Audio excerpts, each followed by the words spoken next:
Right, I've got another Talk Basketball. I'm here with Coach Andy. I always pronounce the high school wrong. Ocoee High School. It's Ocoee High School. I used to call it Ocoee, Ocoee High School. Yeah. I feel really bad because I've been there. No, it's amazing. It's so hard to pronounce. Coach Andy from Ocoee High School is the assistant coach there to Coach Sears. I had the privilege of going there in May, working at the high school, meeting the kids, working with the guys. Absolutely loved it. Obviously, it's the off season. It was just workouts and stations and stuff like that, which is great. But I'm trying to just find out different information from different people at different places. Mm-hmm. So the life as an assistant, I think an assistant in England is quite rare, apart from at the higher levels. So like the pro leagues and the good national league programs, they all have assistants. Mm-hmm. But the word assistant is pretty much, he just kind of helps out with a few little bits, and he doesn't get that many job roles. When I come over here and I've spoken to assistants, and I've heard people, they say like they have so much to do. It's like unbelievable. It's never ending. I always have something to do. So what is your role as an assistant? If someone said, right, tell me what your job role is. Absolutely. What is it? Yeah, no, when I first came to Ocoee High School, actually, I was kind of thrown into the fire right away. Yeah. And it was everything from making sure jerseys were washed for all three teams. We have freshman, varsity, and JV, junior varsity basketball. So we have to make sure those jerseys are washed. We have the playbooks that we bring, just the scorebooks that we have. You know, there's an endless amount of things that, you know, you always are preparing. And then on top of that, the stuff on the court. You know, I was going to say, do you get to do any basketball? Yeah, absolutely. Yeah, no, the stuff on the court is then, you know, we're dealing with practice planning and then just, you know, kind of being there to guard, you know, the players and, you know, show and teach them different things. And then also just knowing the head coach's system, I think, is the most important thing for an assistant coach. Some people would probably ask them. I'm not one of them, but I'm going to ask it. Yeah. What does the head coach do then? That's the thing. I guess like the head coach really, he does a lot of things in terms of overseeing and then dealing a lot with, you know, how can they help fund the program. Really is a lot of what I see a lot of head coaches having to deal with. You know, you're dealing with the community, you know, and kind of setting up meetings. You're also, a lot of it too is dealing with the administration. You know, there's a lot of protocols, especially in Orlando, that you know, like you need to talk to your athletic director, who then needs to talk to your principal, and then they come back and they meet with you, and then that's how you kind of get things done. So he does a lot of things, you know, that I don't even really see. You know, but then all of a sudden we'll come in and then we have these gear packages, or we just got our floor redone. You know, and it was. But they had been spending, you know, the last 6 months with meetings and getting the community to help. So you do the dirty work. Sometimes, yes. But yeah, no, like I think we do a pretty good job at Ocoee splitting it up. But yeah, I've seen a lot of assistants that I've talked to, you know, that they do a lot of stuff that the head coach, you know, doesn't have. So is the end goal to be the head coach at that high school, or is the end goal to be a head coach? You've got to be careful what you say. Obviously, somewhere else. Absolutely. Yeah. No.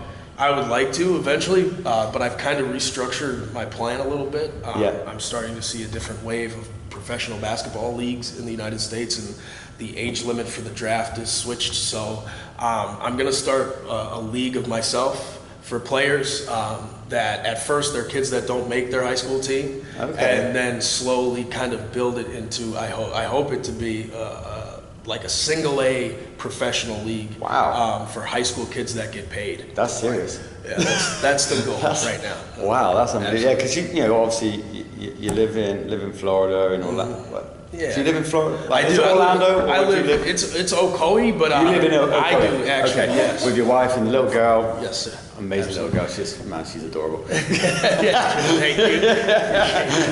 I wish she was always great to be around, but hey.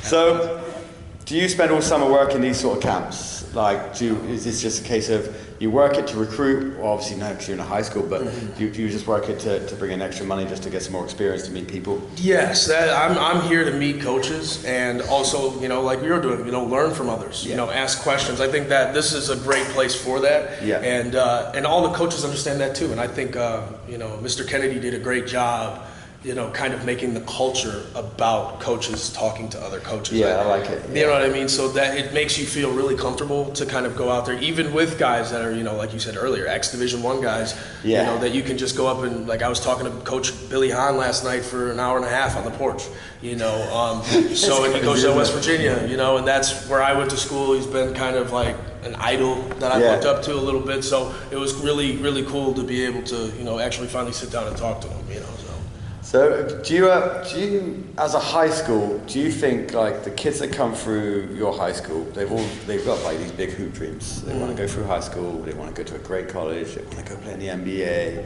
or is it actually, are they a little bit more realistic where they go, do you know what, I just want to get to college and there's a big world out there, and there's a lot more to life than becoming a pro basketball player? What's like the mentality for the players there? That's the thing. A lot of players are what I'd call it delusional, just because like they have a lot of people in their ear, and they have a lot more access to information. So they're able to watch these players, these highlights, and try to emulate, and because they can maybe do the move that they think that, hey, I want to go to that same school, and it's just not realistic. So I would say a lot of kids they don't know their level, and they don't understand, if how good of a player they are or are not, So I think that's been the biggest problem, with even our kids. Like we've really had to tell them, and we bring them here, and we throw them to the wolves. We don't sometimes they should play in the lower league, but we throw them to the wolves anyway, just to show them like, hey, listen, there are a lot of people in this country, let alone the other people you're competing with overseas. I do. The kids I've spoken to here, and they pick up that I've got a weird accent, and they don't actually understand there's a whole world of basketball out there that they could go to Division II. Yep. They could be a lower Division I player, and sometimes Division III. Yeah. And you could go overseas somewhere and play pro. Yes. I don't think they know that. No, they do not. I have no idea. But I don't think we do not do a good job because we talk amateur so much that we're not allowed to advise these kids. We're not allowed to, you're not allowed to have an agent come in and talk and have them kind of, share, things like that, because it could be looked at as a recruiting violation type thing. So it's kind of a tough situation, for these kids to. That's crazy. It's like kind of like a little bit, in a way, it just seems a little bit elitist. Like, these are the great guys. They're going to go Division I, high Division II. Let's talk to them. Let's look after them. But actually, there's actually a place for everyone in basketball. But yes. They just don't quite know it yet. Yep. No, that's sometimes they will never know it. That's crazy. Yeah. So, just for my guys who are watching this back in England, as a coach and a basketball fan, you've played basketball, you've coached basketball, you've met a lot of people. Do you know about overseas basketball? You know what? I do. And the reason I do is because when I was playing in college, 4 of my teammates ended up going overseas to play. 2 guys played in the Netherlands. Yeah. One of my other teammates, he was in Portugal, and he just got a new contract to go over to Italy. So he's like, that's a good league. Yeah, no, he's done really well. So I've just had former teammates and things like that I've asked kind of about it. I actually was able to go over and watch them play. So I've kind of seen and how they do their younger clubs. I was like, that's why I've been studying it, but I just haven't really gone all the way in yet. Do you like the club system? I love the club system, and I love how these kids have an opportunity, whether or not they go on and take it and play at 19, 20, they still have a foundation set for themselves as far as the money they've made and the people they've met. It's crazy because like in England, people are like, I wish we played in America. I wish we went to high school to get a college, and people in America going, oh my God, I love how the club system works. Yeah. Because sometimes they feel like it's a bit of a cattle market. Like you got 700 kids up here with a load of people with notepads saying yes, no, yes, no, yes, no. And that seems to me, it seems brutal. Yes, and a lot of kids get overlooked. A lot of kids don't even play in college when they should. I can't tell you how many kids that are in, even Orlando, walking around at 6'5.5", good athletes, just didn't have the grades, so they never went on. And the fact that you need to have grades, but you went to a bad school. If I find a guy just 6'5" wandering around my town, I'm just going to grab him and take him to training. Like I say, that's why people got to come over here and come get these kids, because they just want an opportunity. So I think us as Americans, we need to start looking at what we're doing. But the higher up they're making so much money that it's very hard to be like, wait, we're going to share. We haven't shared ever, so. No, it makes sense. Oh, no, thanks for your time. Much appreciated. Thanks, Coach. Always. I love talking, so it's great. Thanks for having me. Thank you.